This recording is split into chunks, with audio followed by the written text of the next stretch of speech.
Pessoal, tudo bem? Bom dia, boa tarde, boa noite, não sei que horário vocês estão vendo a gente aqui. Eu tô com um amigo meu aqui não vou chamar de infância porque a gente entrou na faculdade, já era adulto, né? Mas do meu ano da faculdade, levamos o trote junto. Você estava naquele dia do trote? Eu não estava exatamente com você. Inclusive na piscina, né? Naquele dia fatídico que faleceu o calouro em 1999. Né? Grande enxadrista na época da faculdade. Né? E depois virou otorrino especialista em sono. A maior referência que tem no Brasil de otorrino em sono é este cidadão que está aqui comigo. Muito orgulho de falar isso para alguém da minha turma. Tá? E vamos falar sobre isso hoje, sobre a especialidade dele. Né?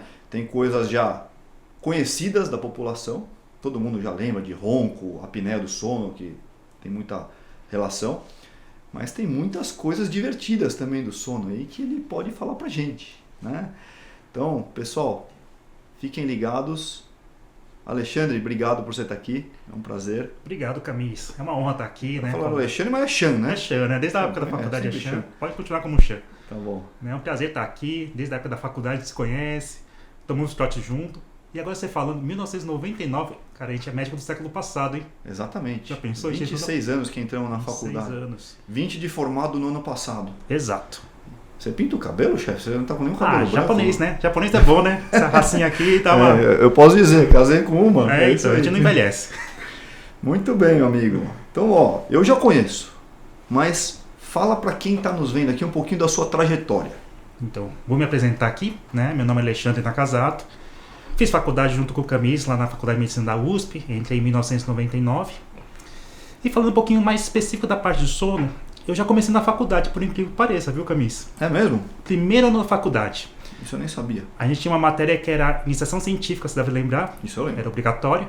E aí foi tentar escolher qual área que eu ia atuar. Logo que eu entrei na faculdade, eu pensei, nossa, neurociência, essa é a coisa mais legal que tem e tal.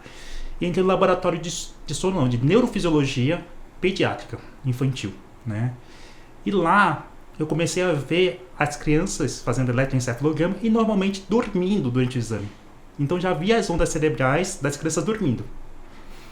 Não era bem isso o meu foco, né? Na verdade era para ver crianças que estão tendo convulsões e tal, mas grande parte dos exames é feito com a criança dormindo. Então já começava a ver os elementos do sono durante o eletroencefalograma.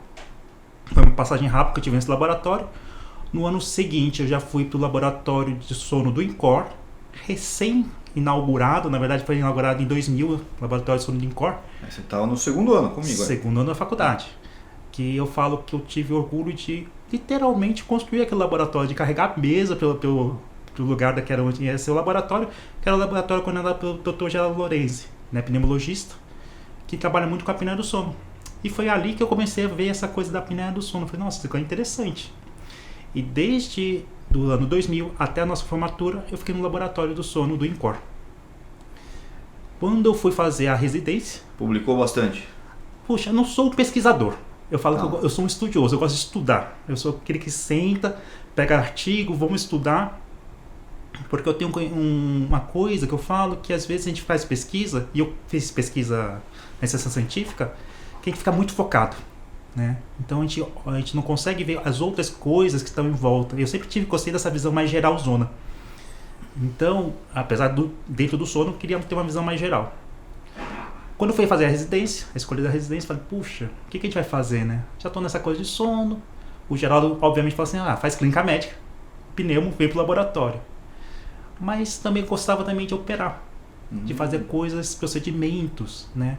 E isso o otorrino encaixou muito bem, né? Porque a gente faz procedimentos, a gente faz cirurgias, e também é uma área que eu posso mexer com a apneia do sono, com a parte cirúrgica da apneia do sono. Então eu fiz os 3 anos de residência. E continua lá? Continuo lá, nunca cortei um cordão umbilical, que eu falo. Fiquei lá como insistente, persistente. Quando estava quase indo desistente, surgiu um concurso e eu entrei lá na otorrino. Né? Então, desde 2012, eu estou contratado no Hospital das Clínicas, no departamento de otorrino, onde eu fico responsável pelo laboratório de sono da otorrino. Muito bom. Muito bom, chefe. E você continua operando esses casos de sono relacionados e tal. Mas é uma minoria que é cirúrgico. Na verdade, assim, o que acontece? Realmente a minoria é cirúrgico. Se a gente for pensar em tratamentos, temos outras formas de tratamento da parte da apneia do sono. Então, né? então vamos dar um passo para trás. Ok. Entrando já no tema, apneia do sono. Explica pra gente brevemente aí, ou se quiser detalhar também, temos tempo aqui, como é que funciona para o público leigo. Então, o que é a apneia do sono? A apneia do sono é um distúrbio do sono caracterizado principalmente por ronco associado a pausas respiratórias enquanto o paciente está dormindo. Então é isso que é a apneia do sono. Não é uma coisa muito complexa. Existe apneia sem ronco?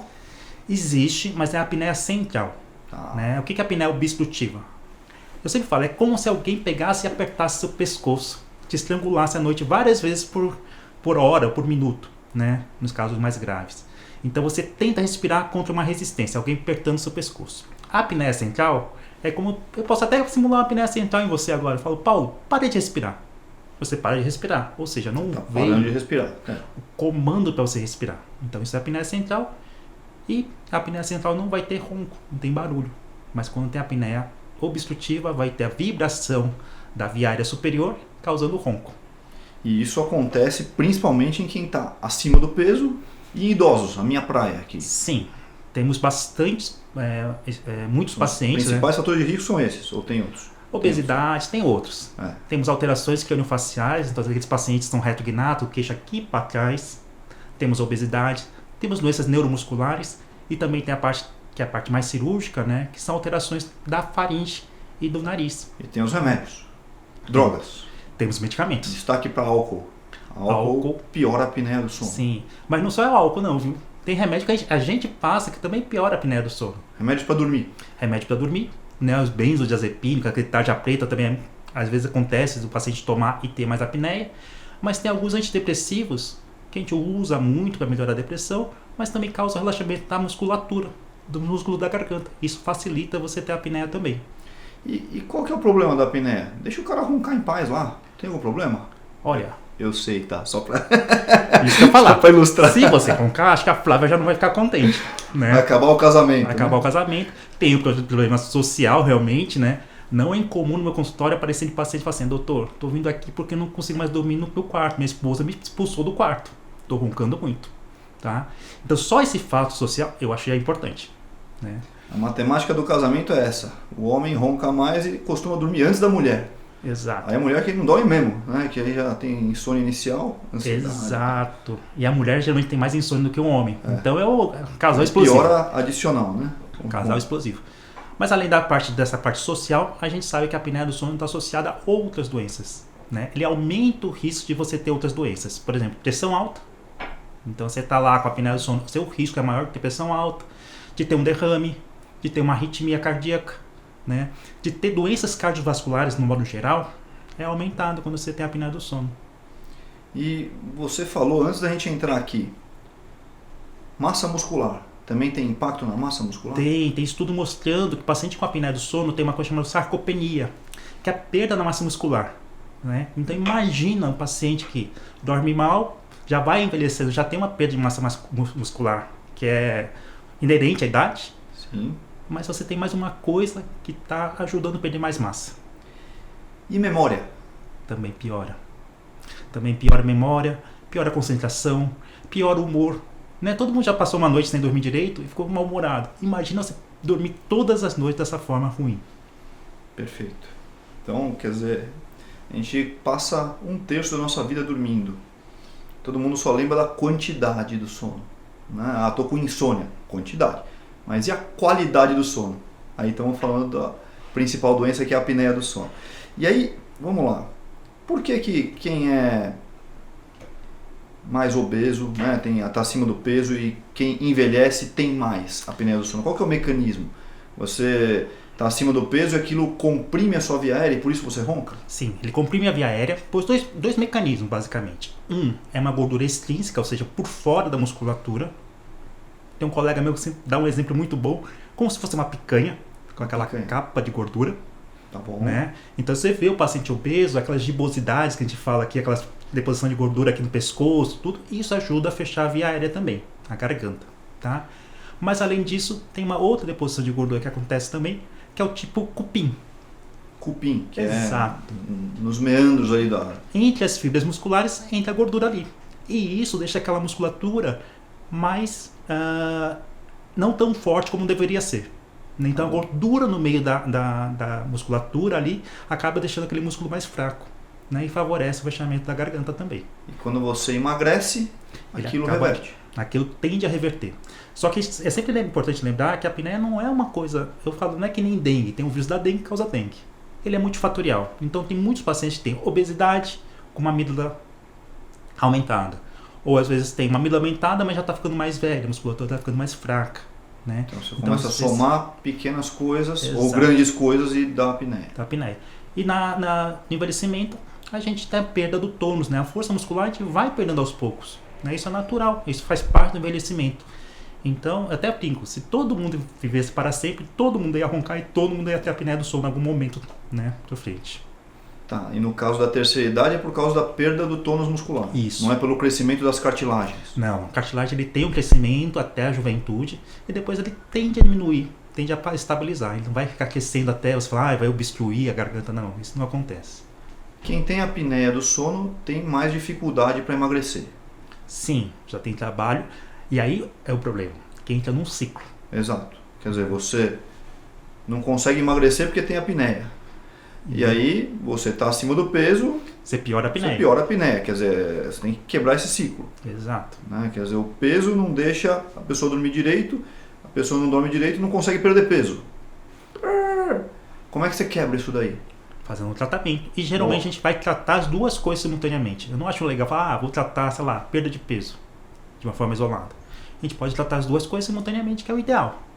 Perda de peso e a apneia. Às vezes eu falo para o meu paciente, espera para perder, você está perdendo peso, espera para fazer o exame do sono porque vai mudar totalmente aí o seu CPAP, você pode até nem precisar dele.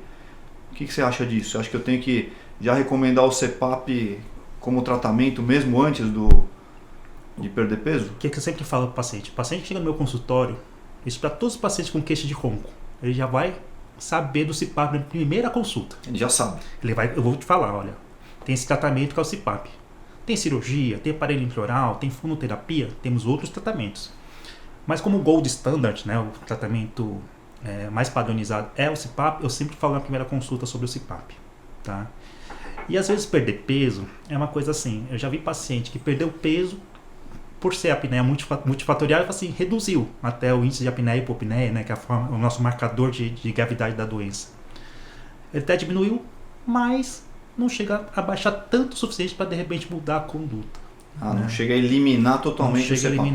Não chega a eliminar. Entendi. Então na prática, se a pessoa tem uma apneia, já é melhor começar a tratar, eu acho que não espera perder peso para tratar. A gente brinca, às vezes o paciente fala assim, doutor, volta daqui a 3 meses, né, pra ver se conseguiu. E muitas vezes o paciente volta daqui a 3 meses e não conseguiu nem perder o peso. Né? Não sei se isso é frequente na sua clínica, mas às vezes o meu consultório fala, doutor, eu quero perder peso, não quero fazer esse CPAP, vou tentar perder peso. Ele volta daqui a 3 meses, 6 meses, e eu falo, e aí, perdeu peso? Ele fala, não, perdi 3 meses. Não perdeu peso nenhum, continua a mesma coisa. Entendi. Então, entrando no tratamento, a gente falou do CPAP. Explica pra gente o que é o CPAP. Vamos lá. É até engraçado se perguntar sobre isso. Vou preparar uma aula que eu vou dar em Goiânia agora no meio do ano. E é sobre o CPAP, né? Aí eu falei assim, quer saber? Eu gosto de estudar coisas também históricas. Vou pegar o primeiro trabalho sobre CPAP da apneia do sono, que é do Sullivan, em 1981. 81? Eu estava nascendo. Boa. Exato. Em 1981, o que o Sullivan fez?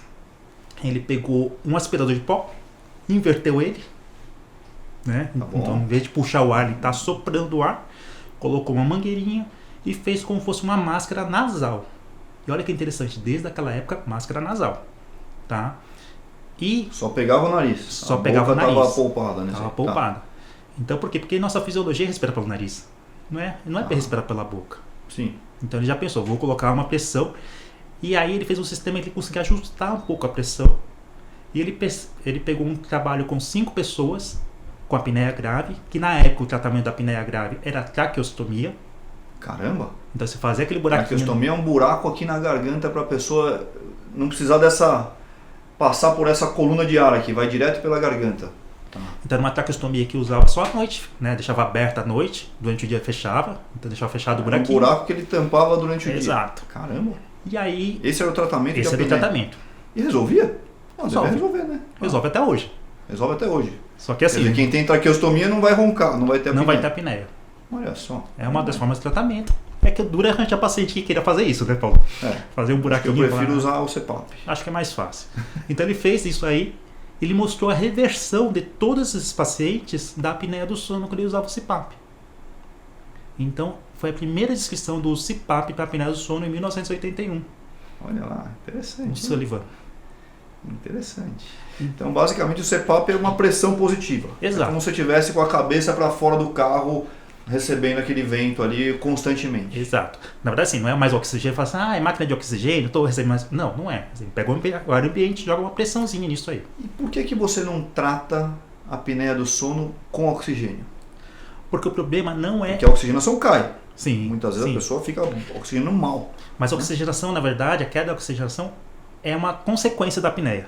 Não é a causa, né? Não é a causa principal. Porque o que acontece? Tá fechando a garganta. Não adianta passar mais oxigênio, tentar passar mais, se não tá fechado. Não tá chegando lá. Não tá chegando. Não tá chegando no pulmão onde precisa. Então... Você pode piorar a acidose também. Eventualmente pode sim. Pode acontecer. Eu vejo isso, meus pacientes no hospital aí, que tá com oxigênio à disposição, vão medir a oxigenação no meio da noite, tá roncando, tá baixo, dá oxigênio. Pode piorar outras coisas. Pode piorar outras coisas. Oxigênio também pode piorar. Aí eu falo, qualquer medicamento que nós temos, ele pode melhorar ou piorar, depende da situação, depende da dose, né? Então, assim, é super importante. Então, assim, até a descrição do Sullivan, ele fala em um splint pneumático, né? Que seria como se fosse um colchão que está fazendo aqui por pressão, né? Pelo ar que está passando aqui, que deixa a via aérea aberta, a garganta aberta. Então, ficar de olho nessas baixas de oxigenação à noite, nem sempre dê oxigênio, pode ser pior. E uma coisa que eu vejo muito, Chan, chega um paciente para mim, todo mundo lembra da anemia, né? Falta de sangue. Chega um paciente para mim com policitemia. Tá sobrando sangue, tá sobrando glóbulo vermelho. A primeira coisa que eu penso é se ele está oxigenando mal o sangue, e aí eu vou ver se ele tem apneia, que é o mais prevalente. Sim. E aí você trata a apneia e reverte. Muitas vezes reverte, sim. Tem muitos pacientes que têm isso. Já tive um paciente no consultório que ele veio encaminhado para um outro colega falando, olha, vim você tratar a apneia do sono. Eu falei, mas você já tem diagnóstico de apneia? Tem, porque foi exatamente isso. Ele tinha uma policitemia, né, o excesso de glóbulos vermelhos no sangue, foi fazer uma investigação e tinha apneia do sono. A gente tratou e reverteu. Então, a policitemia dele, ou seja, aumento de células vermelhas no sangue dele, era por causa da apneia. Não era por alguma outra causa aí, causando isso aí. Muito bom. Então, o tratamento, em geral, CPAP, mas você pode ter que fazer uma cirurgia. Sim. Para corrigir problemas anatômicos aí. Você falou das amígdalas, mas às vezes o cara tem o céu da boca muito comprido, o palato que estende muito, é isso? Isso. O ortognatismo, né? Exato. Na verdade, assim, tem vários tipos de cirurgias, né? A minha especialidade é cirurgia faríngea, ou seja, a cirurgia da garganta, né? Mas a gente também tem cirurgias de avanço maxilomandibular, em que a gente faz uma osteotomia, ou seja, corta no osso e avança a maxila e a mandíbula do paciente. Tá? Eu vi pela sua cara que você ficou meio assustado. Essas cirurgias faciais são muito mutilantes para mim, não me cai bem. Mas, assim, em termos de resultado, realmente parece que são bem legais. Bem resolutivas. Quando bem indicadas, né? Exato. Então, se o paciente já tem um retrognatismo, talvez seja um caso interessante de fazer, porque ele já resolve a parte estética, né? Aquele queixinho para trás, e já resolve a parte de apneia também. E além disso, também tem a parte das cirurgias nasais. Que é importante lembrar que, assim, eu sempre falo, até o Sullivan, que era clínico, falou, tem que respirar pelo nariz. Quem sou eu que sou otorrino falar que não vai respirar pelo nariz? Tem que respirar pelo nariz. Então, assim, não que o tratamento nasal, de forma isolada, vai resolver todos os casos de apneia. Não, isso não vai acontecer. Quando o cara tem apneia, o problema está na garganta. Mas para eu fazer o tratamento adequado, ou seja, colocar um CPAP, botar um aparelho intraoral, fazer uma fonoterapia, eu preciso que ele respire bem pelo nariz. Então, muitas vezes eu faço o tratamento nasal como um adjuvante, né, para ajudar a fazer o tratamento definitivo, que pode ser o CPAP, aparelho intraoral, fonoterapia, o que for. Né? Então, respirar pelo nariz é fundamental. Muito prevalente a apneia? Um pouquinho, vai. Eu falo que só 1/3 da população... 1/3 da população tinha que estar tratando da apneia. Teve um trabalho... E aumentando, né? E aumentando. Por quê? Obesidade. Né? Então, assim, trabalho de 2010, muito bem feito. Feito aqui em São Paulo, inclusive. Né? 2010. Ele fez pesquisa aqui na cidade de São Paulo, igual o IBGE. Sabe aquela coisa? Não é que ele pegou assim, o paciente está roncando, vem fazer pesquisa com a gente. Não, pegou a população em geral. Independente tá roncando ou não. Independente de estar roncando ou não. E aí foram fazer levantamento de quantos tem algum grau de apneia. Foram fazer polissonografia na população. E aí mostrou que um terço, né? É muita coisa. Um terço em 2010. 2010. Quer dizer, 15 anos depois, a coisa... Deve ter piorado. Por isso você tá rico, hein, meu? Ó, quem dera, hein? Tá muito bem, quem dera. Tá sobrando paciente pro Chan aí. Muito bom. Muito bom, chefe. Ó, a apneia do sono, você quer tecer mais algum comentário ou podemos avançar para algumas outras coisas relacionadas ao sono? Que Você que sabe, porque assim, o sono é realmente a minha paixão, né? Depois que eu entrei nessa parte aí, é realmente a minha paixão. Óbvio que dentro, como sendo otorrino, estudo muito mais a apneia do sono, técnica cirúrgica, essas coisas, mas acho que tá uma coisa... Curiosidade sobre o sono é uma coisa mais interessante, assim, tem muita curiosidade sobre o sono. Vamos lá, fala alguma. Algumas. Você sabia que tem transtornos sexuais do sono? Opa, você falou sexo aqui, a audiência já aumentou. Aumentou? Já aumentou a temperatura da sala aqui. Transtornos sexuais do sono. O cara só dorme, é isso aí? Só Também faz tem. durante... Não, peraí. Não é ereção noturna. Não, é. Isso aí também existe. Também isso é uma existe. coisa fisiológica. Fisiológico, normal. Né?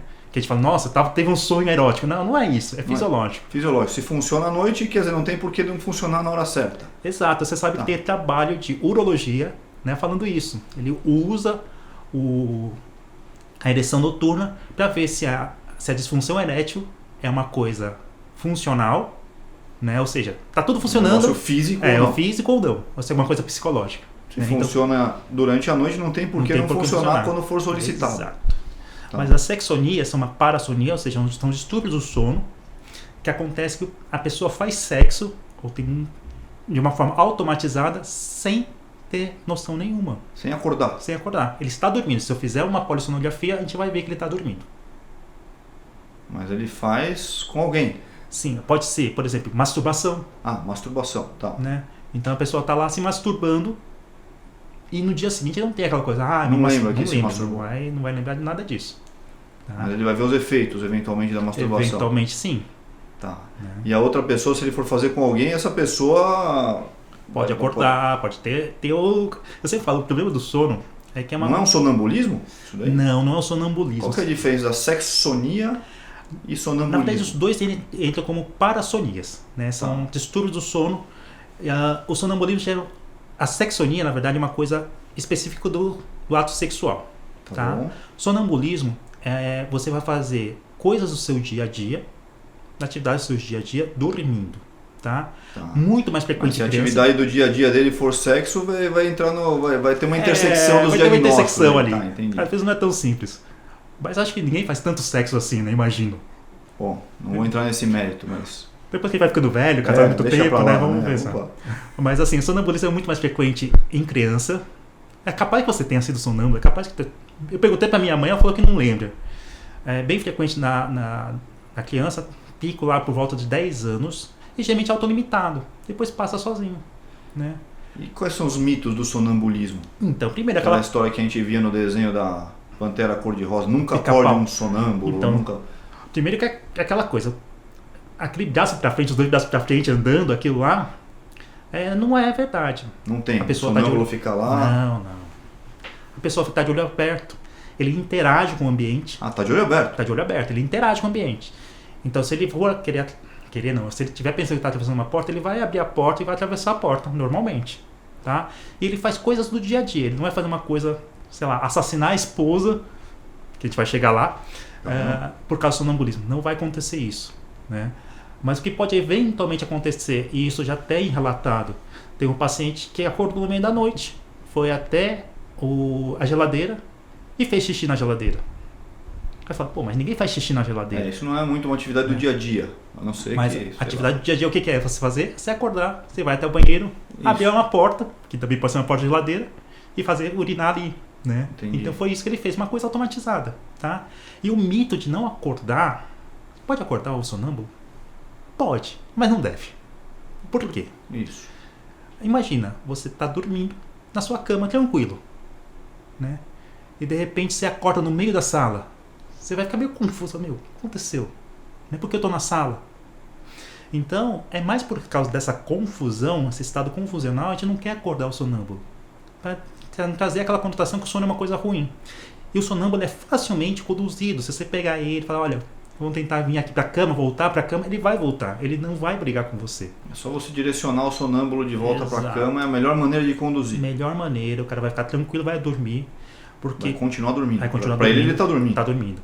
Mas assim, o que acontece? Já vi paciente que tinha sonambulismo, que ele fez uma insônia secundária ao sonambulismo. Por quê? Porque ele fala assim, olha, dormir é ruim. Às vezes eu acordo na sala, acordo no banheiro, me acordo em tudo quanto é lugar. Né? Então ele fez uma conotação ruim do sono dele por causa do sonambulismo. Então essa história de acordar o sonâmbulo é pior para ele do que para quem está Sim. nos arredores ali. Quer dizer, Então, ele que vai ficar confuso pode criar um link negativo, que nem você Exato. falou. Aí o cara não quer mais dormir. Por que eu vou dormir se eu vou passar mal, vou acordar em outro lugar? Exato. Não, e fora que acorda com aquela taquicardia, né? Tipo, Caramba, o que está Sim. acontecendo? Tá. Então, assim, a melhor coisa é conduzir o sonâmbulo para a cama, ele vai tranquilamente. E pensando em tratamento, até existe tratamento medicamentoso, mas a coisa principal é proteger o paciente, né, o sonâmbulo e os familiares. Então, assim, se você mora em algum apartamento, botar tela, né, para não evitar, de repente ele abrir a janela e cair, né, porque ele vai fazer alguma coisa do dia a dia. E nisso ele pode se arriscar. E é muito prevalente o sonambulismo? Ah, Tirando a parte da infância, mas na vida adulta. não, já cai bastante. Tá? Cai em torno de 2% da população. Tem sonambulismo. 2% não Sim. é pouco não, chefe. É que pensando que eu trato a apneia que é 1/3, 2% fala até que é ok. Né? 2% da população adulta. Mas geralmente é esporádico. Né? Tem alguma coisa, um dia de estresse, alguma coisa assim, ele vai ter um sonambulismo, ou ele pode ter um sonilóquio. Que Opa. com certeza já viu alguém fazendo isso. Sonilóquio. Sonilóquio, não sei o que é isso não. O que A que é? pessoa fala dormindo. Ah, sonilóquio, tá. O termo médico para falar dormindo. Exato. Então, todo mundo já viu alguém dormindo, sei lá, teve aquele festival de ano, tá todo mundo dormindo junto na sala ali, não sei o que, e alguém começa a falar. E aí você fala, mas será que tá acordado? Não, tá dormindo. E às vezes, inclusive, fala coisas que a gente tem uma certa conexão, não é uma coisa totalmente desconexa, né? Ou algum som, um ruído. O mais comum é o ruído, mas tem muita gente que fala alguma coisa e você fala, nossa, não tá dormindo? Aí no dia seguinte você pergunta pra ele, você falou sobre tal coisa. Ele fala, não, Nem lembro. não sei. E aí são coisas do dia a dia, são coisas sem sentido. Geralmente são coisas do dia a dia, às vezes são palavras desconexas, né? Ou às vezes só ruídos. Tá. Você deu a dica para algum sonâmbulo, mas no caso de alguém que está com uma sexonia, como é que você conduz isso daí? Você fala, não tem como falar pro cara que está fazendo sexo, vem por aqui, vai por aí, ou você vai conduzir ele pro banheiro. Como é que você vai conduzir isso daí? Na verdade, assim, tem medicamentos também, né? Aí a gente, é aquela coisa, a gente melhora um lado Na piora. hora, tudo bem, deixa o cara lá, Deixa sai lá, da cena, ou chega lá. enfim, mas você está falando agora de prevenir. Isso, a daí. gente vai prevenir com medicações e terapias. Tá? Então tem terapia cognitiva comportamental para sexonias e também tem alguns medicamentos que a gente utiliza. Tá? Como aquela coisa de melhora uma coisa piora a outra. Muitas vezes a gente usa o benzodiazepínico, que é melhor para essas parassonias, mas ele piora eventualmente a apneia. Pior o sono REM. Também. Né? Então às vezes tem que pesar a mão em termos de medicação também. Tá.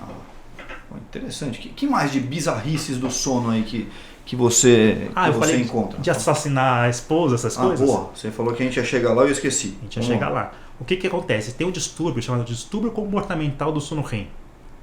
Tá bom. Né? Você É o lembra comportamental. É o comportamental. Não o distúrbio do sono REM, porque eu vejo muito com parkinsoniano. Exato, mas é esse. É esse? É o RBD, né? Que a gente fala Isso. REM, Disorder. Então, é esse mesmo. O que é? É um paciente, quando a gente dorme, a gente tem as fases do sono. O Sim. sono não é aquela coisa, liguei, desliguei. Não, tem as fases. Tem a fase N1, N2, N3 e o sono REM. Durante o sono REM é onde tem prevalência de sonhos. Onde a gente mais sonha durante o sono REM. Agora imagina se eu tenho um sonho que eu estou, sei lá, sendo atacado por um urso. Inclusive isso é real, um paciente meu falou isso. Sim. E você não tem essa atonia, você não perdeu a força muscular. O que vai acontecer? Você está falando, não, estou brigando com o urso, eu vou começar a espancar, né? E, infelizmente nisso Sobra espancou, para quem está do lado. espancou a esposa. Não, isso eu recebo bastante, porque eu tenho muito caso de Parkinson aqui no consultório e às vezes doença relacionada. É uma doença relacionada ao corpúsculo de Levy, não é Sim, isso? exato. Que tem no Parkinson, tem na doença de Levy, tá? Atrofia de múltiplos sistemas, né? MSA, múltiplos sistemas, é isso aí. E muitas vezes o distúrbio comportamental do sono REM, ele antecede a manifestação do Parkinson. Antecede uns 10, 20 anos, né? 10 anos em média. A pessoa que tem um sono muito agitado, na hora do sonho você tinha que estar relaxado, para não entrar no sono. Tinha que estar lá, não entrar no sonho, né? Você tinha que estar lá tranquilo. E o distúrbio comportamental, a gente não sabe porquê, geralmente ele tem sonhos vívidos, né? Mas sonhos também violentos. Então, por isso tem essa coisa da agressão, só que diferente do sonambulismo. Mas isso não é sonambulismo? Não. Primeiro que ele faz uma fase diferente. O sonambulismo vai acontecer no sono não REM, as fases não REM. O distúrbio comportamental, como fala o nome, é durante o sono REM. E acontece, durante o sono REM, esse distúrbio ele não vai interagir com o ambiente. Então, por exemplo... Ele continua de olho fechado. Lá. Ele vai pensar assim, não vai interagir no seguinte, se ele sonhou que ele está fugindo do ladrão, ele vai levantar da cama, sair correndo. Se tiver uma porta, se tiver uma janela, ele vai bater nessa janela. Né? Diferente do sonambulismo. O sonambulismo vai ver que tem uma porta, ele vai abrir a porta e vai passar. O distúrbio comportamental do sono REM, não. Eventualmente ele pode bater numa parede, pode quebrar um vidro, pode fazer umas coisas desse tipo sem perceber. Ele vai estar de olho fechado no sono REM? Não, não necessariamente. Ele está de olho aberto? Os dois podem estar de olho aberto.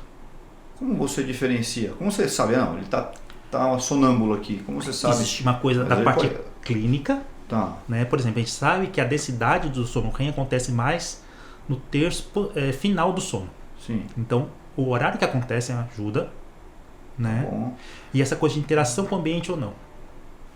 É muito importante. Interagir com o ambiente. O cara saiu, fez uma coisa rotineira, abriu a porta, ok. Se o cara falar, olha, eu cheguei e soquei a parede. Eu falei, por que você socou a parede? Não, porque eu pensei que estava lutando para salvar minha esposa do bandido. Não era algo do dia a dia. Não é uma coisa do dia a dia. Aí fala, puxa, isso pode ser distúrbio comportamental do sono REM. O que a gente pode fazer? Apesar que a polissonografia não é obrigatório para fechar o diagnóstico, ele tem algumas alterações que sugerem a gente se pode ser um ou outro. No distúrbio comportamental do sono REM, uma das coisas que a gente vê naquele exame da polissonografia é a tônus muscular. Que fica mais movimentado quando está no sono REM. Na verdade, ele diminui. O tônus muscular, ele praticamente fica zerado durante o sono REM. Esse é o normal, né? Quer dizer, isso é o normal. Quando a pessoa tem o distúrbio, é o oposto. Exato. Quando tem o distúrbio é o oposto, ele continua com tônus e vai eventualmente reagir. Mas e o sonâmbulo? Ele tem mais no começo da noite? Mais no começo. Né? Tá, então ele não tem tanto no final. É mais nas fases não. Tem alguma dica para você saber que ele está tendo um ataque de sonambulismo? Que às vezes ele está fazendo uma coisa do dia a dia. Você está lá na sala, né? Seu cônjuge chegou lá andando no começo da noite. Você está lá de boa, vendo o seu filme, sua série lá. E aí, como é que você sabe que ele não acordou para te ver ou ele teve um ataque de sonambulismo? Porque se você for conversar com ele, eventualmente ele não vai saber nada que está acontecendo. Né? Porque ele está dormindo. Ele só foi fazer uma automação. Entendi. Né? Não é que ele vai falar assim, oi, então, Paulo, quando você quebrar o ciclo automático, você vai saber que ele está tendo um ataque de sonambulismo ou não. Exato. Interessante isso aí. Muito bom, será que eu já tive? Eu não sei. Ninguém nunca reclamou de eu ter sonambulismo. Você também não, você escapou. Escapei. Pelo menos minha mãe falou que eu não tive. Né? Mas sonho logo eu tinha. De falar. Eu falava à noite dormindo. Vamos lá, mais doenças do sono aqui, Chan. Paralisia do sono. Como é que funciona? Paralisia do sono basicamente, lembra do sono REM que eu falei que não tinha tônus muscular? Imagina que você acorde parcialmente e ainda mantém essa ausência de tônus. Então imagine que seu cérebro acorda, mas a ausência de tônus, de força muscular, não desliga essa chave. Você acorda, mas não está se mexendo. Exato. Pelo menos você está respirando? Está respirando. Ainda bem. Mas imagina o desespero. Você não consegue se mexer. Né? Isso é comum em adolescente. Né? Tem até umas questões religiosas que falam que é o espírito que está vindo. Tem essa questão religiosa também, né? Mas pensando em parte científica, basicamente é isso. Digamos que houve um desligar do seu sono parcial, não total. Né? Você não acordou de forma completa. E você faz o diagnóstico pela descrição dele? Pela descrição do paciente. O paciente vai falar, olha, doutor, eu acordo e muitas vezes não consigo mexer. O duro que assim, a gente fala, não, fica tranquilo que daqui a pouco você vai mexer. Mas a sensação diz que é desesperadora. Isso é mesmo, né? De você tentar mexer, não consegue se mexer. Quanto tempo dura essa crise aí? Varia de pessoa para pessoa, mas geralmente é uma coisa relativamente rápida, alguns minutos. Não é coisa, vou ficar uma hora. Não é. E em geral isso acontece de maneira repetida? Pode acontecer de maneira repetida ou pode ser episódica. Né? A maioria dos pacientes são episódicas. Então tem uma vez aqui, fator de estresse, alguma coisa, bebi muito, pode ter? Pode. Tá? Mas existe uma doença também, né? Opa. Tem a narcolepsia. Narcolepsia não tem a ver com isso. Tem. Uma Tem das também? características, ele pode ter uma paralisia do sono, né? Ele pode ter uma coisa que a gente chama de sonhos hipnagógicos ou hipnapômpicos, né? Hipnagógico quando está começando o sono, hipnapômpico quando está no final do sono. Depois você traduz pra gente isso aí. Porque... Que basicamente são os sonhos. Você fica... Não é bem uma alucinação, é uma intrusão do seu sonho quando você está começando a dormir ou quando você acabou de acordar. Você está sonhando acordado. Exato. Sonhando acordado. É uma inércia do sono. Você está sonhando, você acordou, o sonho continua na sua cabeça. Ou você está começando a dormir e parece que já vem o sonho. Né? Associado a isso, você pode ter a paralisia do sono, né? E você pode ter uma coisa que é mais até interessante, que é você ter crises de sono muito intensas durante o dia. Então imagina, você está aqui trabalhando, fala, a gente está fazendo entrevista, espera. E você apagou. E isso não é uma coisa... Você não consegue evitar. Não consegue evitar. Não consegue evitar. Não é aquele soninho depois do almoço.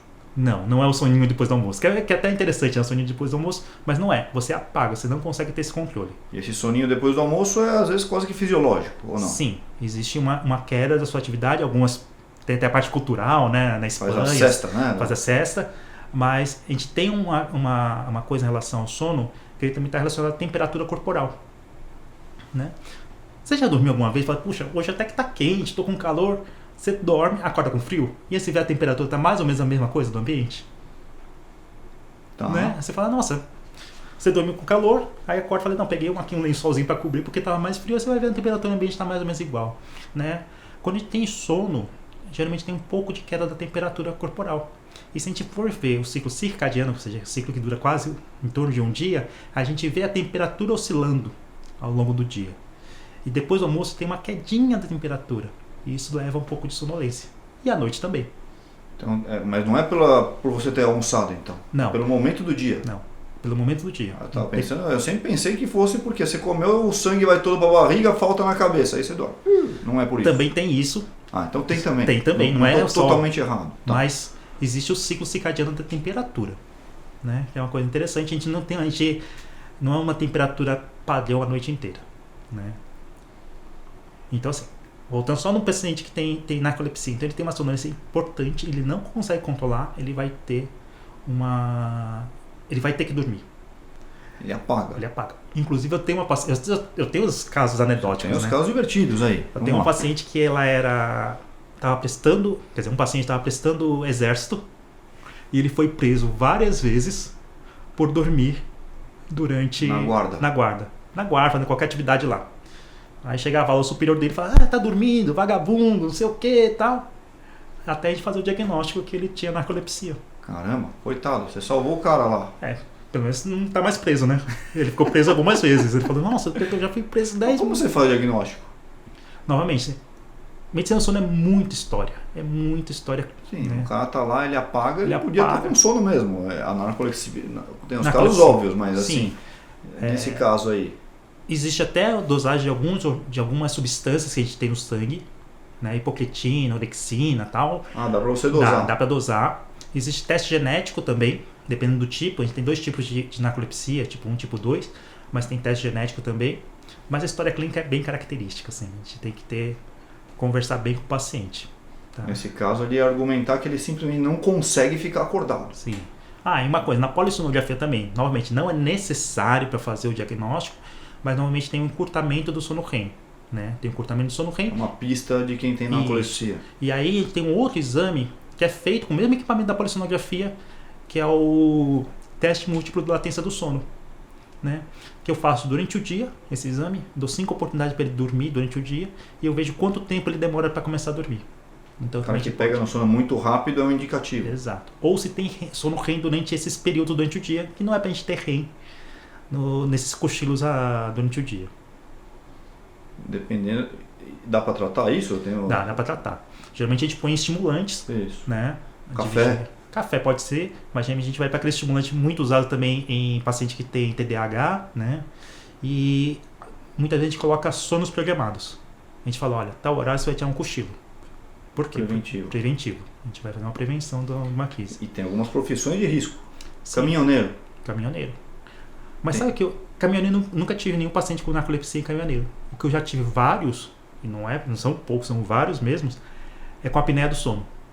Porque daí o cara paga porque tá com sono não reparador à noite. Exato, o cara tem a apneia do sono, imagina, caminhoneiro, típico, né? Não vou falar que todos são assim. A gente, quando era estudante de medicina, não era por apneia, era por privação por de privação, sono. a gente não dormia. Quer dizer, Mas o caminhoneiro típico, o que ele faz?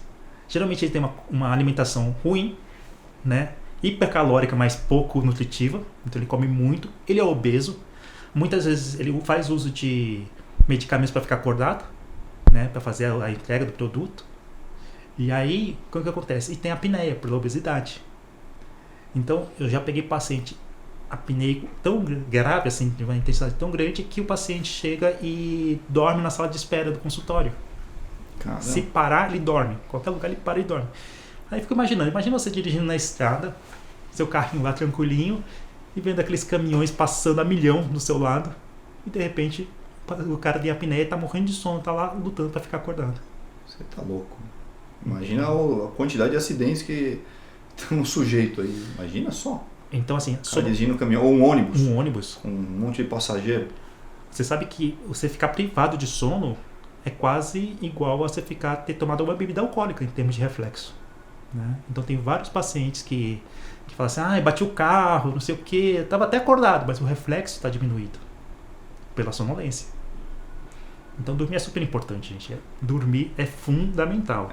Isso aí é chover no molhado. Todo mundo sabe o estrago de uma noite mal dormida, né? Todo mundo sabe, mas todo mundo quer ficar mais tempo acordado. Já percebeu isso? Todo mundo tem orgulho de falar, olha, eu durmo 4 horas por noite e estou super bem. O cara fala isso com orgulho, né? Sou trabalhador. Sou trabalhador. Uma ou outra pessoa eventualmente vai ficar super bem. A grande maioria não. Aquela coisa das quantas horas precisa dormir por noite, né? 7 a 8 horas? Tem essa resposta precisa? Tem. Na verdade, assim, a grande maioria vai ter que dormir entre 7 a 8 horas de sono. Tem os extremos. Mas você tem uma recomendação? Porque em geral eu falo o suficiente para você ter um dia bom no dia seguinte. Exato. Mas eu não dou um número para a pessoa. Mas se você for pegar o número de horas que ele vai ter que dormir, vai ter em torno de 7 a 8 horas. Para adulto. Para adulto. Isso diminui para a terceira idade? Diminui um pouco, ele faz uma coisa que a gente fala um sono polifásico, né? O que acontece? O sono é engraçado, né? A gente chega numa fase do sono, vamos pensar em adolescente e adulto e idoso. Na adolescência a gente tem um avanço de fase. O que acontece? Todo mundo passou por isso. A gente vai querer dormir mais tarde e acordar mais tarde. Aí fala, pela balada? Não, não é. A sua fisiologia vai fazer isso. É fisiológico. É fisiológico. A gente não sabe por que existe isso. Por que as escolas não se adaptam então? Você sabe que a gente já teve campanha aqui no Brasil e fora tentando fazer isso. Pegar os adolescentes e botarem tudo na turma da tarde. Né? Que seria melhor. Mais fisiológico. Mais fisiológico. Mas aí a gente tem a pressão da sociedade, né? Imagina, você é pai... Dormir, você é vagabundo, ficar dormindo. Não, imagina, você é pai. Você trabalha, sai de manhã cedinho para trabalhar. Com o que você vai deixar as crianças? Tem essa também. Vai deixar uma babá para ficar só um período da manhã? Né? Então é complicado. Pela questão social, na verdade. Tá, mas desculpa, eu interrompi com essa pergunta. Então, o adolescente já tem essa tendência a dormir mais tarde e acordar mais tarde, que é fisiológico. É fisiológico. Tá. Depois, quando a gente vai chegando na idade adulta, a gente volta para o padrão que a gente conhece agora, né? A gente vai dormir à noite, acordar de manhã cedinho. E quando a gente envelhece, olha que interessante, a gente começa a ter um sono muito polifásico. Ou seja, primeiro, a gente começa a dormir mais cedo e acordar mais cedo. E acordar mais cedo, eu falo mais cedo mesmo. 4 da manhã. 4 da manhã. Imagino que vários dos seus O pacientes... mundo inteiro está dormindo e a pessoa está acordada. E o que os seus pacientes fazem depois? Vão ler jornal. Vão ler jornal, fazer alguma coisa, faz o dia e aí tira um cochilo à tarde. Isso. Então, se você pensar a quantidade de sono que ele tem, não diminui tanto, mas ele faz um sono polifásico. Enquanto o adulto geralmente faz um sono monofásico, ou seja, só uma fase, ele só dorme à noite, o idoso ele começa a ter esse sono mais picadinho, né, durante o dia. Então isso acontece. Então o idoso ele dorme menos à noite, dorme um pouquinho durante o dia, aquelas horas que ele dorme durante o dia roubam as horas das 24 horas dele. Sim. Mas isso é um erro? Você tem não, que... isso é fisiológico também. É fisiológico. Você tem que aceitar isso daí como sendo o normal. É o normal do idoso. Então, se ela está dormindo 1, 2 horas durante o dia e fala que à noite só dorme 5 horas e vem reclamar, você fala, A gente tem que continua nessas 5 aí.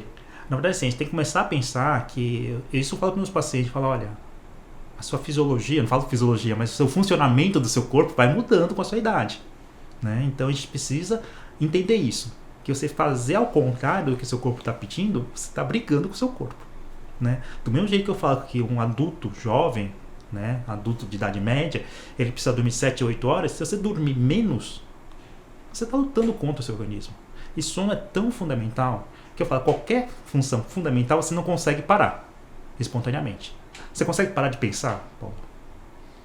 Nunca consegui que eu me lembre, mas tem aquelas técnicas de meditação, né, que as pessoas mas falam. Mesmo assim seu cérebro está trabalhando, ele não para, você não consegue parar. Então isso é fundamental, seu cérebro trabalhar é fundamental. Você consegue parar seu coração de uma forma voluntária? Não. Você morre. Você morre. Né? Para de comer, você consegue parar de comer ou beber? Só que você falou, eu peguei a aguinha aqui, mas eu particularmente eu consigo. E agora? Eu faço uns jejuns prolongados aí. Ótimo. É fundamental você comer e beber? É. Mas você consegue parar. Né? Consigo. Sono. Vamos pensar. Você consegue ficar sem dormir? Sono não. Sono é impossível. Sono é impossível, não é? Por quê? O que acontece? Você até consegue privar. Vou numa festa essa noite. No dia seguinte, sei lá, tô plantão. Vou dar o plantão essa noite aqui. No dia seguinte eu vou trabalhar. Ok. Mas mesmo no plantão você dorme um pouquinho. Mas vamos pensar que o plantão foi complicado. Vamos pensar que o plantão, a casa caiu, não dormiu nada. E no dia seguinte foi trabalhar. Você consegue fazer isso? Consegue. Seu rendimento já cai. Cai muito. Você consegue fazer mais uma noite sem dormir? Eventualmente consegue. Mas logo tem uma hora que você vai dormir. De uma forma involuntária. Esquece. Podem te jogar um balde de água fria, podem te dar um estímulo doloroso, você não acorda. Você vai dormir. Por quê? Porque é fundamental. Quando a gente está dormindo, a gente pensa, dormir é descansar, né? Vou descansar, tal, relaxar. Não é só isso. Acontece isso também? Acontece. Mas, principalmente no sono REM, nosso cérebro trabalha de uma forma muito parecida. As ondas eletroencefalográficas, as ondas que a gente vê no polissonografia, é parecido com quando o paciente está acordado, sabia? De tanta atividade cerebral que está tendo. E por que tem essa atividade cerebral? Ele tem a ver com a consolidação da memória, né? Consolidação da memória, as vivências que a gente está tendo. E por isso que criança pequena, criança lá de 1, 2 anos, tem muito sono REM. Ele está conhecendo o mundo. Ele tem que conhecer isso. Então ele dorme mais, tem mais sono REM para a gente fixar memórias e conhecimentos. O cérebro em desenvolvimento tem mais sono REM. Tem mais sono REM. Então a gente, adulto, se a gente chega vou dormir pouco. Se você dorme pouco, aquela memória que você tinha que ter feito das coisas, vai embora. A gente não faz as conexões sinápticas dessas coisas. Então por isso que dormir é importante. E não só dormir, mas também ter qualidade. Né? Conta algum caso, ou alguns casos legais aí que você tem do consultório, sem citar nomes, né? Mas os que te marcaram mais, Tiago. Puxa, tem um paciente, não é no meu consultório, mas foi lá da Otorrino, lá do Hospital das Clínicas, que era uma espanhola, que assim, é a pessoa mais mal-humorada que eu tinha visto na Terra, assim. Te juro, assim, ela chegava lá no nosso ambulatório e saía xingava em espanhol, inclusive, né? Tava xingando em espanhol. Xingava mesmo? Xingava mesmo. Aí a gente olhando e falando, não, mas tem que fazer o exame. Ela não queria fazer o exame do sono, porque ia passar uma noite fora de casa e tal. Não queria. A gente conseguiu. Era casada? Casada. E o marido não tinha se suicidado? Ainda não. Ainda não. Não sei como. Tava até em via. Eu não sei como. Mas assim, acontecia. Era aquela pessoa chata. Muito chata mesmo. Aí a gente conseguiu convencer ela a fazer o exame do sono e tal. Tinha uma apneia muito grave. Ela era obesa? Sabe que não? Era uma senhorinha. Tinha uns 70 e poucos anos. A gente colocou, a gente falou, olha, realmente tem uma doença aqui, ó. Por isso que você roncava, a gente pôs o CPAP. Paulo. É a pessoa, é um amor de senhorinha agora. Ela vem, traz caixa. O casamento, olha lá. Ela traz caixa de bombom pra gente agora. Ela trouxe, o filho foi viajar lá pra Espanha, trouxe uma garrafa de vinho. Assim, ela vem, agradece a gente. Então, assim, o humor dela, que a gente achava. E ela até tratava a depressão, essas coisas. Não que ela tenha acabado, né? Que tratou o sono, tudo melhora. Mas até a medicação que ela usava para depressão diminuiu. Porque a gente tratou o sono. Então é uma pessoa mal-humorada, que é chata, não sei o que, a gente tratou o sono, melhorou. Imagina isso no dia a dia. né? Olha só. E você viu uma pequena amostra lá daquele período curto que você convive com ela, né? No dia a dia, ela mudou a vida dela. Olha só. E outro caso que eu acho interessante também, isso quando logo comecei minha carreira fora do HC, trabalhando no consultório, veio uma senhorinha. É mais interessante por causa da história, na verdade. O que aconteceu? Ela veio e falou assim: ah, não, eu vim aqui ver se eu consigo resolver meu ronco. Né? Falei, ah, legal. Fiz lá a polissonografia. A polissonografia mostrou só um ronco primário, ou seja, só faz barulho, não tinha apneia. Ah, boa. É isso aí. O que você faz? O que eu faço, né? Na verdade, assim, falar que a pessoa o ronco não estava trazendo nenhum problema para a saúde dela, basicamente. A princípio, não. Podia estar afetando o relacionamento, o casamento, Exato. O cônjuge, mas não a saúde dela. A saúde dela, não. Aí eu perguntei assim, mas... Ó, só deu ronco. Ok, não vai prejudicar você. Você quer tratar? Se quiser, a gente pode tratar. Se não quiser, teoricamente, não precisa. O tratamento é com CPAP? Pode ser CPAP. CPAP vai tratar desde do ronco até a apneia grave. Por isso que é o tratamento padrão. Mas aí ela falou assim, ah, doutor, mas eu queria tratar. Mas eu falei, quem está reclamando do seu ronco? Ela falou assim, você é casada? Eu falei, não, eu já sou viúva. Eu falei, ah, então dorme com alguém, um filho, sei lá, alguém tá com um namorado, né? Porque agora as pessoas mais velhas também namoram, isso é importante Sim. saber. Eu falei, tá com namorada? Eu falei, não, doutor, eu não tenho namorado e tal. Mas quem tá reclamando? Nem vai ter, né? Não sei. Com esse ronco talvez não, né? Mas assim, mas quem tá reclamando? Doutor, é que assim, todo ano eu saio com minhas amigas para viajar. Um grupo de senhoras também para viajar. E agora, a nossa próxima viagem vai ser o cruzeiro do Roberto Carlos. E ninguém quer dividir a cabine comigo. Faz sentido. E ela falou assim, eu preciso resolver isso para poder dividir a cabine, porque a cabine é cara, né, para pagar sozinho não dá. Então ela queria, você ver como é importante a gente tirar uma história pra gente ver o que entender, porque pra gente às vezes fala assim, só um ronco, é uma coisa, né, não vai prejudicar ninguém. Pra ela é uma coisa super importante, porque isso ajuda no convívio social dela. Né? Então, assim, mas se não atrapalhasse, a gente não precisava chamar isso de uma doença. Então, mas se não atrapalhasse, ela não procuraria ninguém. Exatamente, também tem essa. Mas às vezes você faz uma busca ativa e acha. E aí você quer transformar tudo numa doença. Exato, eu acho que isso tem que tomar cuidado também com o médico. Tem que tomar cuidado com o médico. Eu tenho uns colegas que mexem com medicina do sono, que tudo pra ele é medicina do sono. O cara tá com uma inflamação uma bursite aqui no ombro. Ele fala, não, vai dormir melhor, a inflamação vai diminuir porque a gente sabe que no sono... Não é assim também, né, gente? Não pode exagerar. O sono influencia muito durante a nossa vida, a gente tem um metabolismo diferente, o funcionamento do corpo é diferente, que inclusive influencia durante o dia, mas não é tudo medicina do sono também que a gente tem que tratar, né? Dos últimos estudos do sono, as intervenções que fizeram de privar, eliminar sono REM, sono não REM, quais foram os que mais te marcaram? Falaram, nossa, isso aqui realmente faz sentido. Tem alguma coisa? A falta de sono REM mata pessoas. Quer dizer, mata pessoas não, mata em geral. Tem um trabalho clássico que era feito com ratinhos, né, que eles ficavam numa plataforma e um disquinho embaixo, uma bacia cheia d'água. Acho que agora não dá para fazer mais esse trabalho, né? O comitê de ética não vai deixar. Mas aconteceu, botava os ratinhos nessa plataforma de uma forma que o rato ficava em cima da plataforma, mas o rabo ficava para fora. Então quando ele dormia e tinha um sono REM, o rabo caía, batia na água e ele acordava. Então era uma forma de privar do sono REM, né? E aí os ratinhos todos morreram. Morrendo do quê? Morriam. Na verdade, assim, muitos tinham arritmia, muitos tinham várias outras coisas, mas o fato é que morriam. Esse estudo é um estudo, do ponto de vista médico, muito bonito, mas... eticamente, agora eticamente é um trabalho antigo. Então os ratos morrem por falta de sono REM. Será que a gente que eles infartavam, AVC? Putz, eu vou ser bem sincero, não lembro. Eu acho que era arritmia, tinha alguma coisa de arritmias, né, que o trabalho é bem antigo. Mas o fato é que morre. Então, se você suprimir sono REM, você vai matar pessoas. E a apneia do sono, a maioria dos transtornos do sono, ele vai ter uma redução do sono N3, que é o sono profundo, né, que eu falo onde tem um relaxamento corpóreo do corpo, e em sequência o sono REM. Então, o apneico grave, né, ele eventualmente pode ter uma supressão de sono REM e isso piorar a qualidade de vida dele e talvez até encurtar a vida dele. Tá? Tem alguma recomendação que você pode falar para alguém prevenir distúrbios do sono, para a pessoa que está nos vendo aqui fazer em casa, fazer exercício para tonificar sua musculatura? Tem alguma coisa que você recomende para prevenir? Como distúrbio do sono, né, uma coisa muito geral, se a gente pensar em apneia do sono, Isso. né, vamos pensar em apneia agora. Apneia, vamos lá. Pensando em apneia do sono, primeiro, alimentação, tá? Vamos comer coisas saudáveis, coisas nutritivas, né? Porque se tiver obesidade, vai piorar a apneia do sono. Tá bom. Alimentação muito farta, antes de dormir. Então, à noite, comer coisas leves. Exato.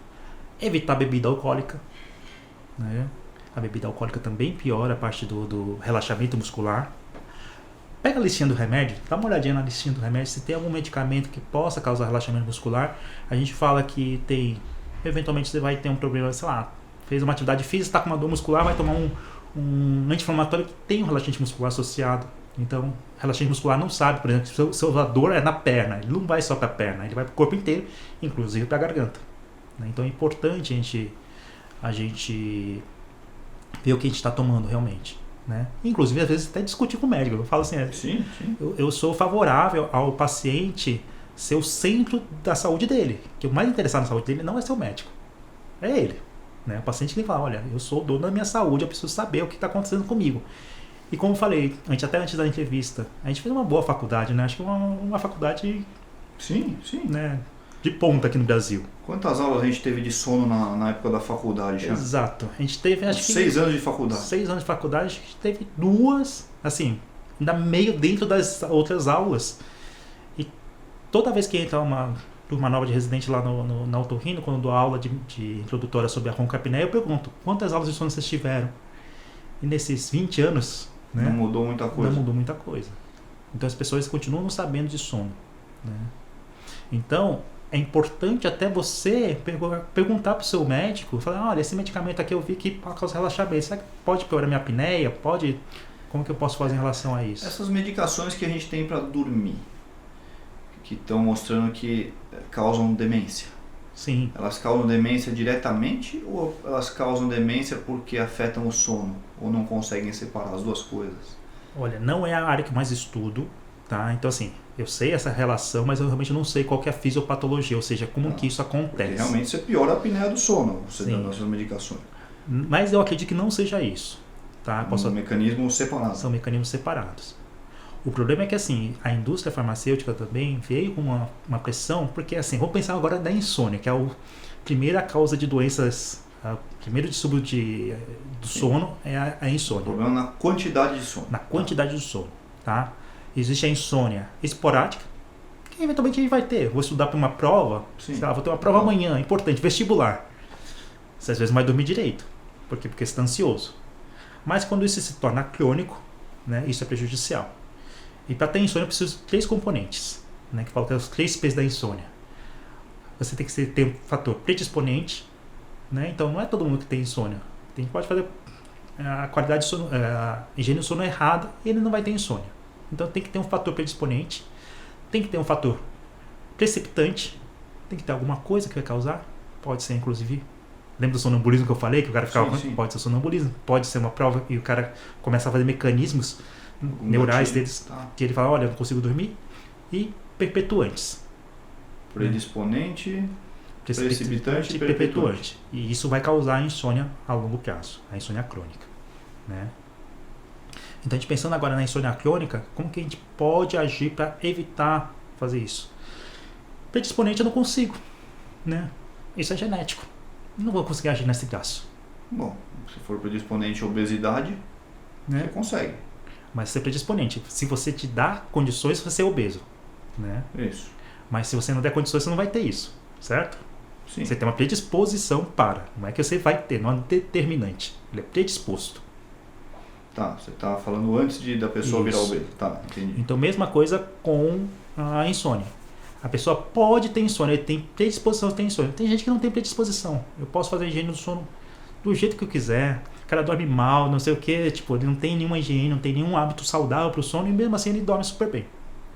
Isso é uma coisa que é complicada também, a medicina do sono, que as pessoas gostam de comparar o sono, né? Falam assim, mas ele dorme que nem um anjinho, eu não consigo dormir, né? Isso também é uma coisa ruim. Mas voltando aqui, o que acontece? Então, o fator predisponente, que é genética, eu não vou conseguir mexer. O fator precipitante, muitas vezes também não consigo. Como que eu vou tirar do nosso dia a dia um estresse de uma prova, de uma entrevista de emprego, de alguma coisa assim? Consigo mexer? Não. A gente vai mexer aonde? Fatores perpetuantes. Tá? E aí entra uma coisa chamada higiene do sono. Eu estava falando aqui, mas o que é higiene do sono? É as coisas que você vai fazer antes e durante seu sono para ser um sono agradável, um sono bom. Tá? E o que eu sempre falo para pacientes, principalmente pacientes mais velhos que têm filhos, já falo assim, como que você botava seu filho para dormir? O que você fazia para seu filho dormir à noite? Você tem filhos que eu sei. O que a gente faz, né? Posso falar o que eu faço. O que você faz? Coloca num ambiente calmo, se é que é possível, né? Na cidade de São Paulo, mais escuro, luz mais amena e de preferência tira luz azul. Olha só, não sei se você ia falar isso daí. Olha lá. Luz azul também é importante. Mas geralmente assim, pelo menos a rotina lá de casa... Pode até cantar uma musiquinha. Cantar uma musiquinha, botar uma musiquinha, contar uma historinha. Sim. Você tinha uma rotina de sono, né? Isso é super importante. Para quem tem insônia, tem uma rotina de sono.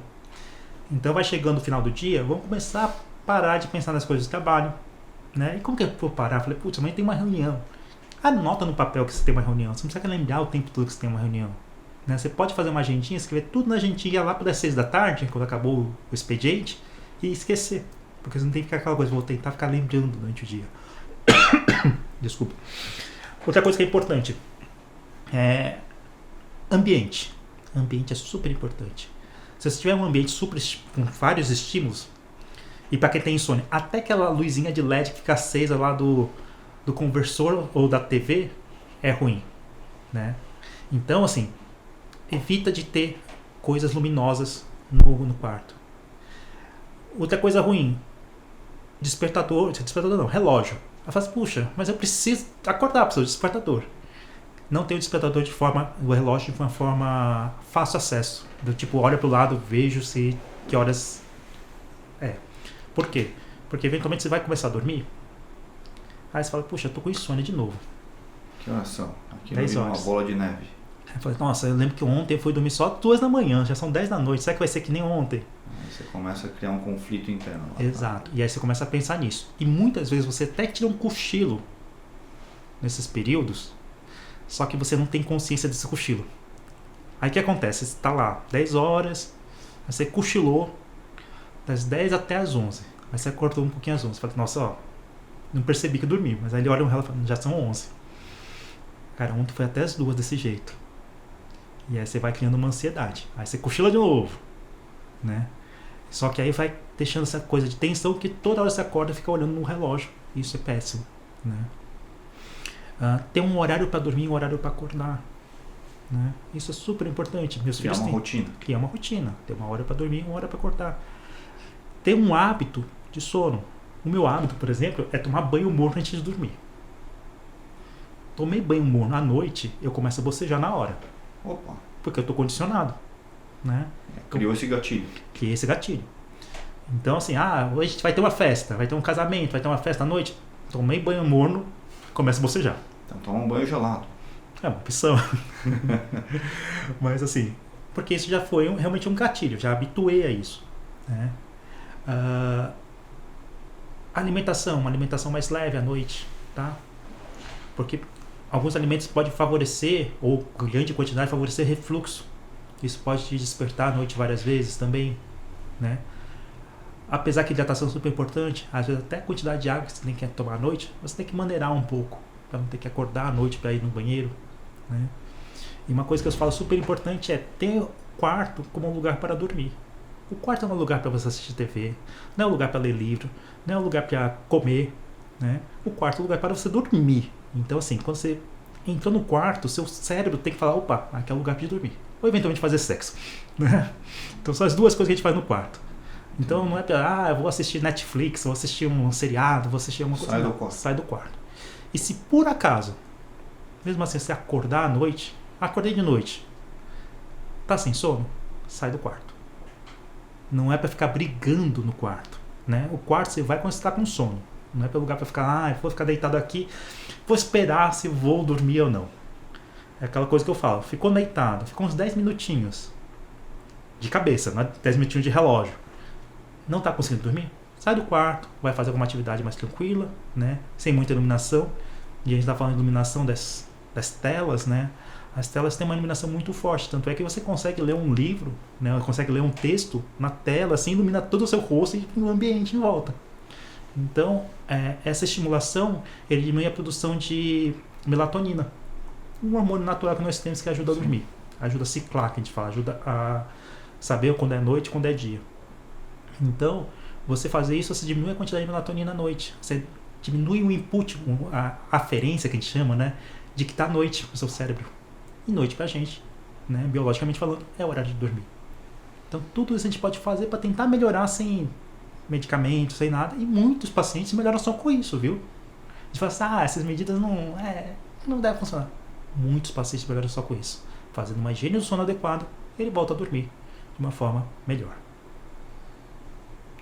Meio, não sei se é mito ou verdade, mas esses chá de camomila, ele ajuda você a dormir ou não muda nada? Tem vários chás e várias coisas do dia a dia, por exemplo, até alface. Alface? Leite, tem substâncias que te ajudam a dormir. Sim, fato. Alface e leite. Alface e leite. Só que a quantidade, muitas vezes, dessa substância dentro dos alimentos é pequena. Tá? Então, assim... O que é alface? Triptofano. Triptofano? Olha só. Né? Então, assim, tem substâncias que tem isso, só que aí entra naquela coisa, lembra da rotina que eu falei? Então, muitas vezes, ele tem aquela coisa de você entrar na sua rotina e falar assim, olha, quando eu tomo um chazinho de camomila, me relaxa. Então não é pela camomila em si, é pelo gatilho que você gerou. Tem um pouquinho? Tem, mas talvez não seja o suficiente para pegar um paciente que tem uma insônia grave conseguir dormir. Talvez uma insônia leve, talvez ele vai conseguir dormir mais fácil. Então, eu falo, eu estou muito da parte comportamental do sono, né? Então... Só que a parte mais difícil de convencer o paciente quer uma coisa mágica, né? Toma um remédio e resolve. Então é mais complexo isso. Tem alguma desses distúrbios do sono que você falou pra gente? Falar dormindo, sonambulismo, essas parassonias, que são considerados fisiológicos? Pode falar, não, isso aí é normal. Então, na verdade sim, a gente trata essas parassonias quando ele traz algum transtorno para o paciente. Né? Como eu falei, mesmo sonambulismo, se ele não traz nenhum transtorno, você não trata, você não vai chamar de doença. Não vou chamar de doença. Agora, tem alguma razão evolutiva para isso daí? Tem algum benefício da pessoa, sei lá, da evolução ter preservado um negócio tão prevalente? Você falou 2% de sonambulismo na vida adulta, é um negócio que eu não imaginava que fosse tão prevalente. Você consegue pensar numa razão evolutiva para isso? Na verdade, o que eu acho, isso é achismo, não é... Sim. Na verdade é o contrário, não é uma coisa evolutiva. Na verdade foi a falta de supressão de mecanismos. Né? A gente como médico, a gente começou a fazer todo mundo viver para sempre, querendo ou não, isso é bom. Né? Sim. A gente pega lá doenças que antigamente matavam com certeza, agora não matam mais. Só que isso também provavelmente pegou algumas doenças, não doenças, mas características de pessoas que não iam viver por causa disso. Imagina, um paciente sonâmbulo, né, no meio do mato. Ele está naquele contexto da tribo, digamos assim, tem uma tribo, ele está nessa tribo, e ele sai da sua aldeia e entra no mato, de um indígena, por exemplo. Né? O que vai acontecer? Da tribo inimiga. Sim, ele pode entrar no mato e ser comido por um leão, sei lá, alguma coisa assim. Pode botar em risco, talvez morresse. E aí tinha aquela coisa de seleção natural. Né? Talvez esse gene, essa condição não se perpetuasse. Agora, como a gente conseguiu com a medicina, com a melhoria no geral, né, da nossa sociedade, eu acho que isso acabou começando a se perpetuar. Né? Então eu penso que não que seja uma evolução. Mas a medicina está aí há 100 anos, né? Sim. 100 anos a gente conseguiu selecionar. Mas eu falei, 2%. Mas não é só a medicina em si. Eu estou falando toda a evolução que a gente tem da nossa espécie. Da espécie. Né? Inclusive esse negócio. Fica alguém com uma sexonia. Como é que esse cara tá aí? É prevalente sexonia? Puxa, não, é super raro. Isso é raro. Felizmente é raro. Tá? A gente tem transtornos do sono que são super, super raros. Né? Mas existe. Tá? Agora, a parte que eu estudo, por exemplo, de ronco e apneia, uma coisa interessante em termos evolutivos, a gente sabe que provavelmente a gente tem apneia do sono porque a gente teve um aumento da nossa garganta, a gente teve um alargamento, não, mas ficou mais comprido a nossa garganta. Né? Evolutivamente. Evolutivamente. Por quê? Porque a gente ficou de pé e também desenvolveu a fala, a comunicação, que é um fator super importante para nosso desenvolvimento. Né? Então, o que aconteceu? Quando a gente fez isso, a gente aumentou aqui nosso espaço da garganta, ficou mais comprido e ficou uma área mais colapsável, né? Ficou uma área mais fácil de fechar. Você já viu aquelas mulheres girafa da Tailândia? Já viu? Sim. Eu visitei essa tribo. Então, elas estão mais sujeitas a roncar. Talvez. Esticaram mais aí no pescoço, vai ficar mais colapsável. Vou ser bem sincero, nunca li nenhum estudo. Né? Não sei se tem, mas interessante. Pensei nesse raciocínio agora. Porque tanto é que criança pequenininha geralmente não tem apneia. A criança de idade escolar às vezes tem apneia por aumento de amígdala, ok. Mas se não for por aumento de amígdala, geralmente a chance de ter apneia é menor. Chegou na vida adulta, que a gente tem aquele estirão, a prevalência em homem é maior que em mulher. E criança também dorme toda torta e não tem nenhuma dor, nada. né? Impressionante. E quando a gente fica na vida adulta, o homem tem mais do que a mulher. E aí tem estudo mostrando que a faringe do homem, que é a garganta, ele é mais comprida do que da mulher. Então, faringes mais compridas, mais apneia. Mais lugar para fechar, né? Querendo não, mais lugar para fechar.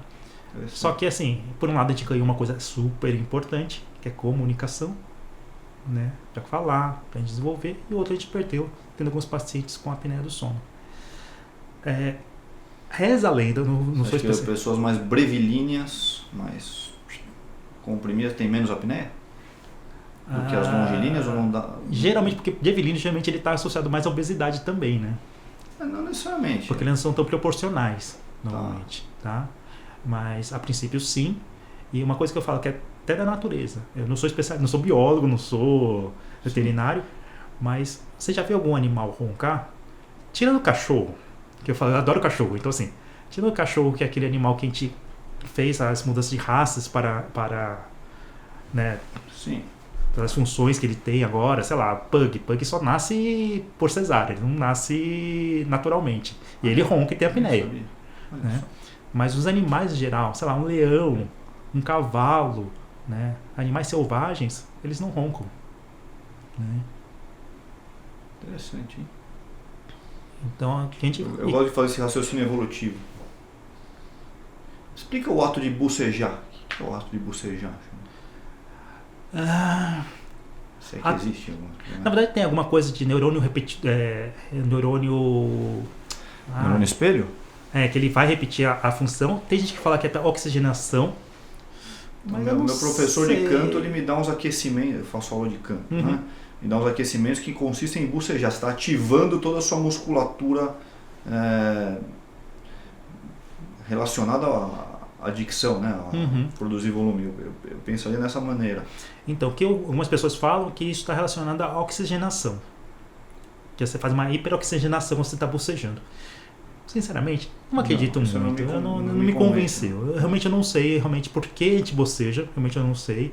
Mas parece uma coisa muito natural. Porque os animais bocejam. Os animais bocejam. Né? Então parece que é alguma coisa realmente importante. Eu não sei o porquê. E tem uma coisa que o bocejo é contagioso, né? Se você bocejar, eu vou começar a bocejar aqui. E não precisa nem estar presente. Tem um estudo que mostra que a pessoa, vendo um vídeo de pessoas bocejando, já começa a bocejar. Por que isso?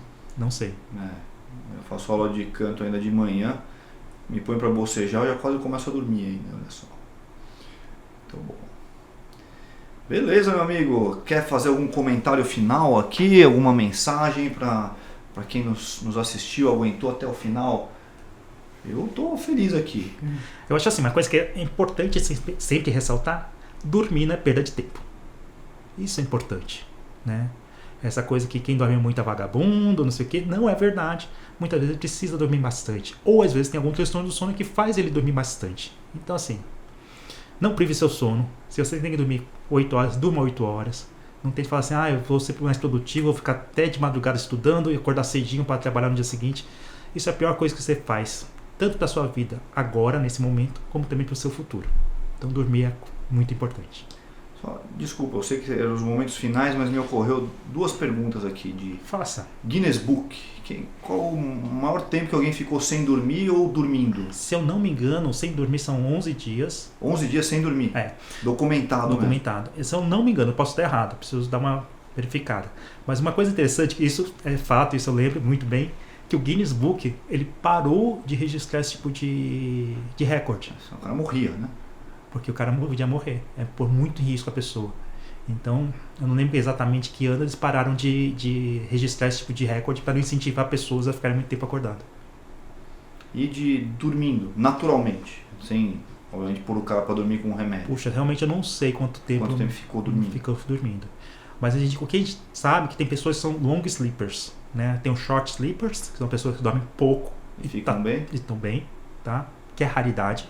Não é a grande maioria da população, que todo mundo pensa que é short sleeper, mas não, você só está privando seu sono. E tem os long sleepers também, que são pessoas que dormem muito tempo, dormem mais de 10 horas, mais de 12 horas por noite para estar todo dia bem. E como você explica aquelas pessoas que quando dormem mais, ficam com mais sono durante o dia? Também tem uma coisa relacionada ao que fase do sono você está acordando, né? Se você acordar uma fase mais superficial, você não fica com tanto sono. Se você acorda uma fase mais profunda, você tem uma tendência a acordar meio... Ele acordou no meio do sono REM. Exato, ele pode acordar meio cansado ainda. E aí ficou, mesmo que ele tenha dormido mais horas do que ele costuma. E aí tem outra coisa, por que ele dormiu mais horas do que ele tem de costume? Porque ele pôde. Final de semana, agora eu vou poder tirar o atraso ali. Então o que acontece durante a semana? Privação. Então ele está privado de sono. Então, ele dormiu mais naquele dia, ele tá acumulado durante a semana. E uma das lentes que o pessoal fala, eu vou ficar sem dormir essa noite, durmo 2 noites bem, vai resolver? Não vai resolver, tá? Existe essa coisa da privação. Então uma noite não compensa a outra, aquela coisa que uma noite sem dormir a outra vai compensar? Não vai compensar. Você está perdendo saúde quando você faz isso. Meus amigos, conversa densa aqui, hein? Divertido falar sobre sono, divertido. Vou pôr algumas coisas em prática já. Não a sexonia. Não, essa eu não vou pôr em prática. Pode usar de desculpa, eventualmente. Não, olha só, foi uma boa dica. Mas não tentem fazer isso em casa, pessoal, de verdade. Mas muito obrigado. Quem está nos acompanhando aqui, não deixe de seguir o canal, curtir, compartilhar, comentar. Mande suas perguntas, eventualmente a gente faz uma segunda rodada aqui com o meu amigo Chan. E é isso aí. Um abraço, pessoal. Valeu.